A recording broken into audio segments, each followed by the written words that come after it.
presença luminosa de nosso Senhor Jesus Cristo, representado pelos benfeitores espirituais, numa grandiosa hierarquia, que escolheram esta casa, Centro Espírita Paulo de Tarso, para servirem a Deus, já estão aqui entre nós para prestar a assistência individualizada para cada um de nós.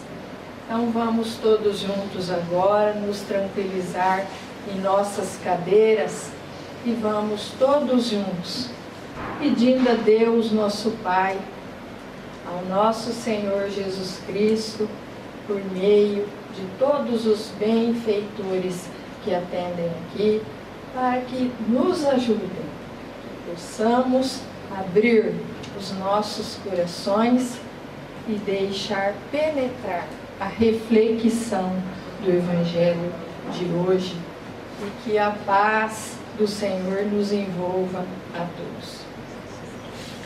Então hoje a nossa reflexão é sobre o capítulo 26 do Evangelho segundo o Espiritismo, dar de graça o que de graça receber. Na verdade, a reflexão é de 7 a 10, que trata da mediunidade gratuita. Nós vamos fazer a leitura então do item 1, que é o texto evangélico, e também do item 2, que ele é bem curtinho e que é doutrinário. Então, prestemos atenção que esses dois itens preparam a nossa reflexão. Dom de curar.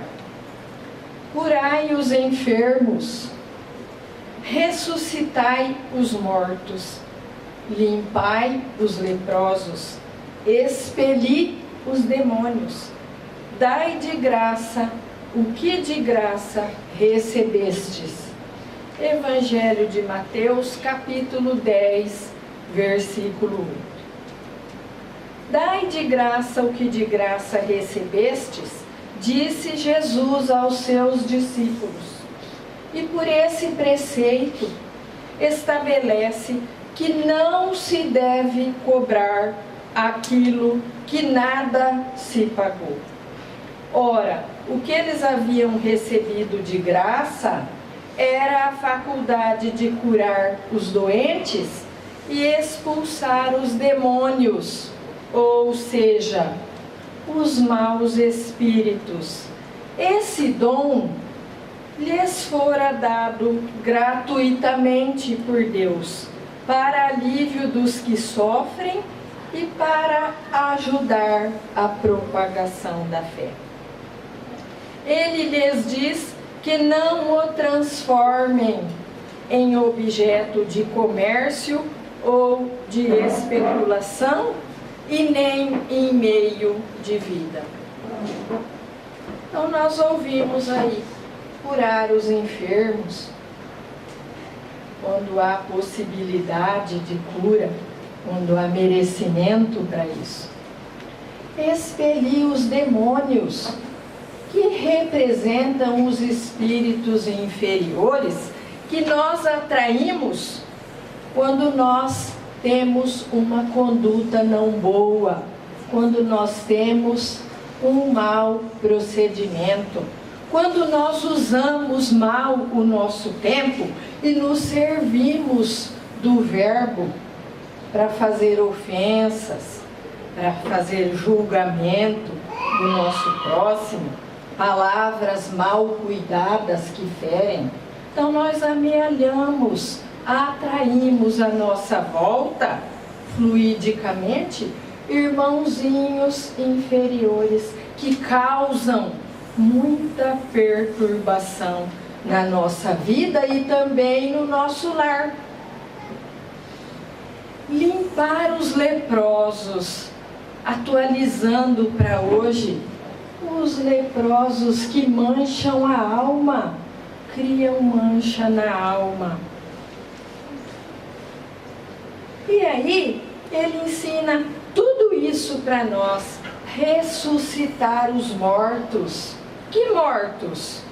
Os mortos encarnados, que não, eles estão fechados para a maior lei, que é a lei do amor e do espírito fraterno e solidário, que nós viemos aqui num curto espaço de tempo, numa reencarnação abençoada, para formarmos essa virtude no nosso coração.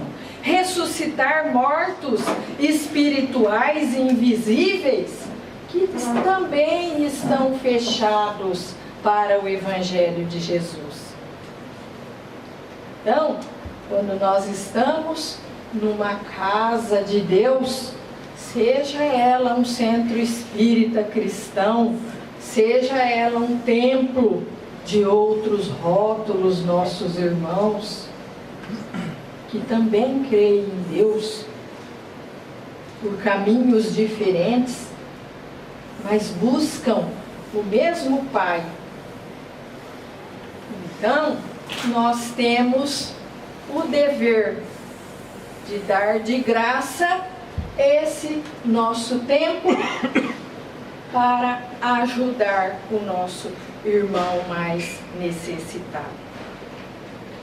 E aí, um grande trabalhador de Jesus, que já partiu para o plano espiritual, Manuel Filomeno de Miranda, ele nos ensinou: quando a dor e o sofrimento de variadas naturezas vêm para a nossa vida individual ou no nosso lar, para um ente querido nosso, ou lá no nosso trabalho, estamos passando por aflições, dor e sofrimento, se tivermos em condições, busquemos os caminhos. Olha, ele fala de uma maneira até poética: busquemos os caminhos formosos da prece. Busquemos a Deus pelos caminhos formosos da prece. Mas quando estamos nos sentindo muito pesados, sobrecarregados, até atordoados, busquemos no nosso irmão essa assistência espiritual. E seja a assistência espiritual de ordem geral, ou pela via mediúnica propriamente dita, ninguém tem o direito de cobrar. Jesus assim ensinou: não devemos fazer disso uma fonte de renda. Devemos nos servir das nossas horas vagas, mas da nossa vida aqui nós devemos buscar os nossos suprimentos pelo nosso trabalho profissional. Então, lá agora sim, nós vamos para os itens de 7 a 9. Aquele que possui o dom da mediunidade. Ele possui o dom da mediunidade, todos nós somos médiuns pela via natural. Quem nunca recebeu uma intuição e uma inspiração? Mas aqui está se referindo aos médiuns propriamente ditos, que vieram com esse dom, receberam de Deus de graça esse dom. E a doutrina nos ensina que poucos o acolheram o dom por amor. A maioria acolheu pela dor e sofrimento. Então vieram aprender e desenvolveram essa capacidade. Seja por amor ou pela dor, o médium ele serve de instrumento. É como se fosse uma ponte. Para atender quem? Manuel Filomeno de Miranda disse: estamos muito sobrecarregados, vamos procurar o irmão em humanidade e através dele, nosso Senhor Jesus Cristo vai autorizar a assistência. Então, o trabalho maior são dos benfeitores espirituais. E eles se sentem contrariados quando o médium descumpre o ensinamento. Porque aí ele não está com Jesus. Então é dever do médium propriamente dito, aquele que vai prestar assistência a um irmão necessitado, que veio procurar a sua ajuda, é dever desse médium saber que ele é instrumento, que o trabalho são dos espíritos superiores em nome de Jesus. Então ele não pode jamais cobrar, não pode transformar em profissão, não pode aceitar dinheiro e nem facilidades. E essa prática deve ser em suas horas vagas, para doar amor para o próximo. E ele não pode cobrar ainda, porque ele não pode garantir a realização, o recebimento dessa graça. Porque nós não sabemos a plataforma espiritual do irmão que está em sofrimento. Nós não sabemos se aquela graça vai gerar adiantamento na vida dele de agora. Não sabemos se é justo e se ele tem o merecimento. Isso está nos domínios dos espíritos elevados. Então ele recebeu um dom, ele vai servir de instrumento. E aí Chico Xavier nos deixa uma reportagem muito interessante, trazida neste livro. O livro é esse aqui. Chico Xavier, pelo espírito de Humberto de Campos, Novas Mensagens. E aí nós temos aqui na lição número 4 a história de um médium que fracassou. Humberto de Campos ele reporta essa história porque ele estava lá no plano espiritual com demais espíritos em uma reunião. Eles estavam rememorando o tempo do trabalho mediúnico. E aí ele reporta então essa história que ele ouviu lá para Chico Xavier, psicografia de Chico. E diz assim: Azarias Pacheco, ele era um médium muito valoroso e dedicado nas horas vagas.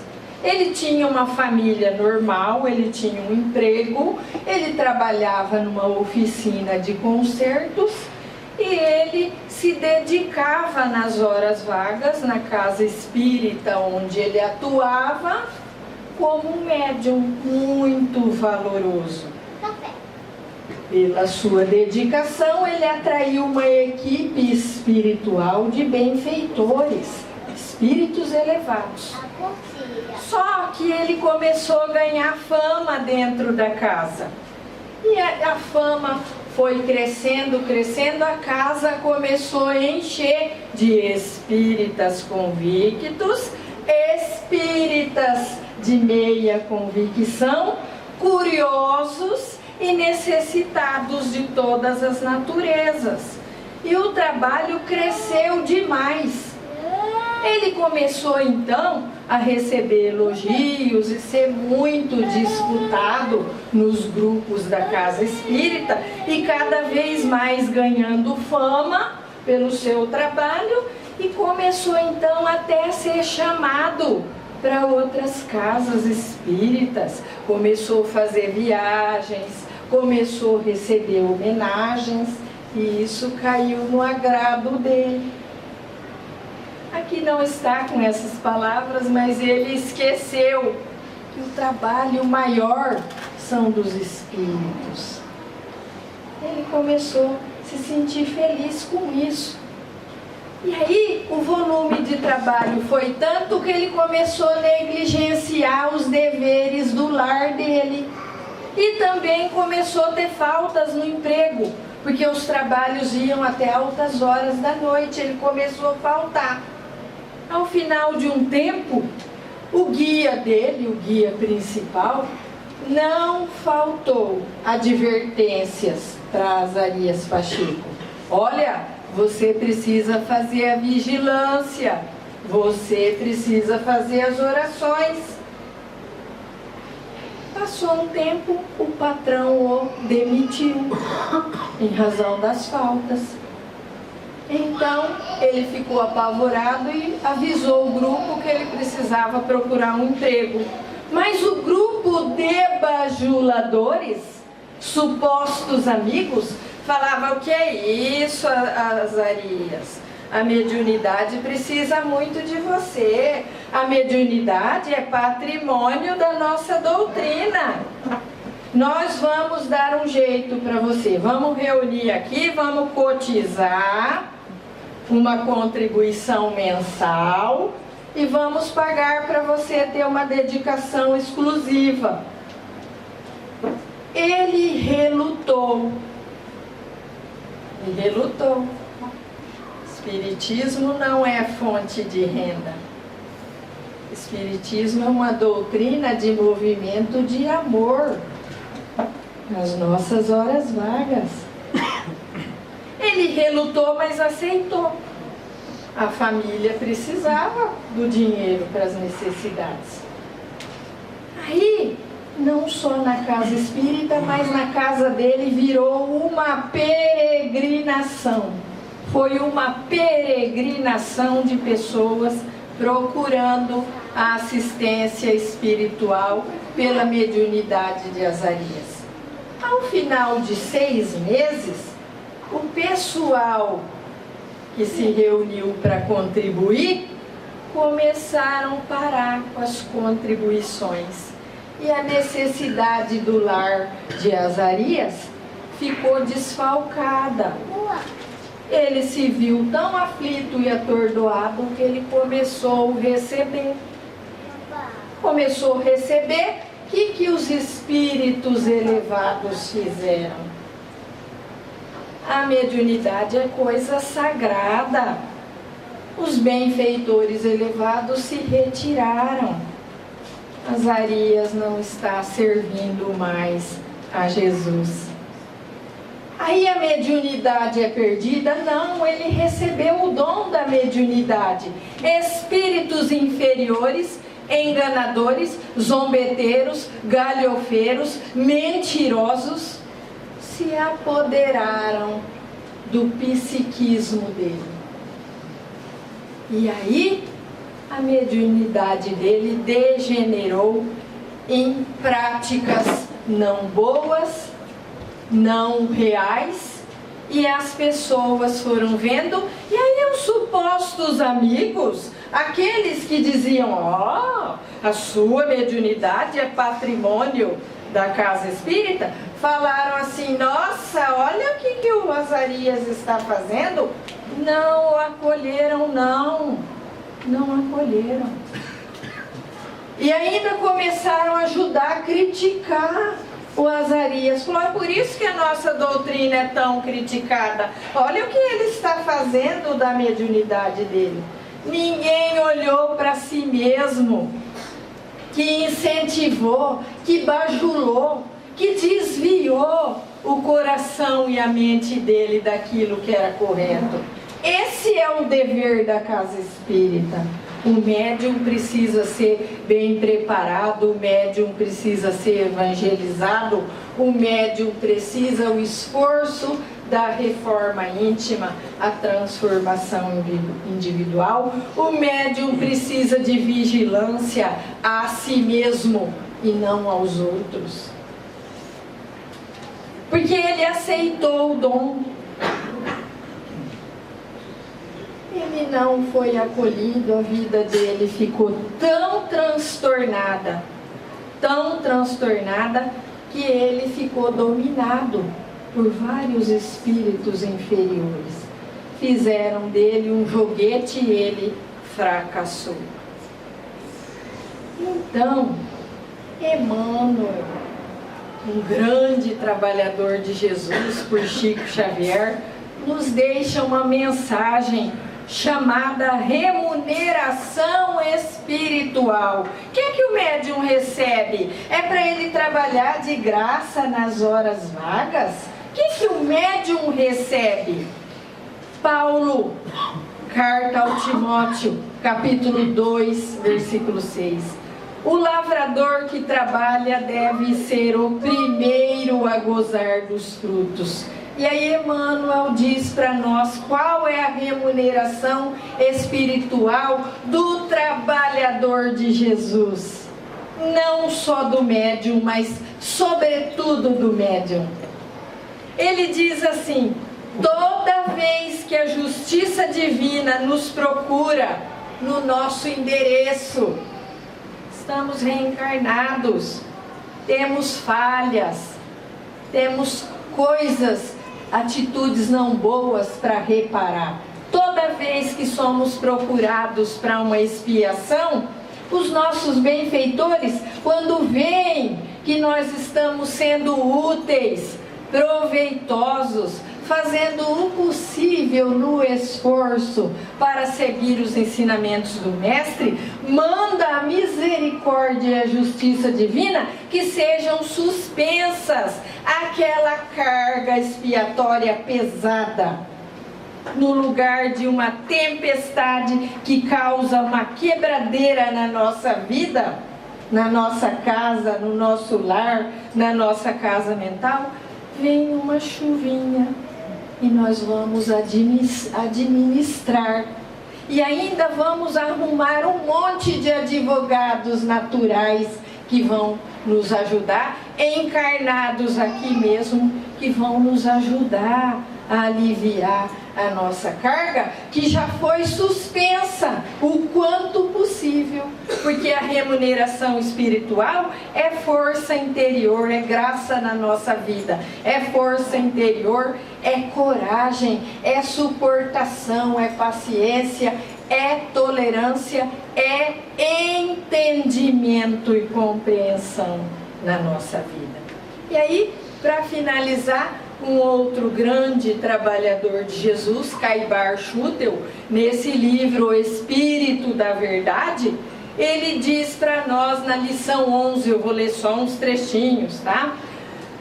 Na lição 11, médiuns e mediunidade, ele diz assim, os destaques aqui: a doutrina espírita é um grande corpo de revelações e bênçãos, no qual cada médium possui a tarefa específica, cada intermediário aqui.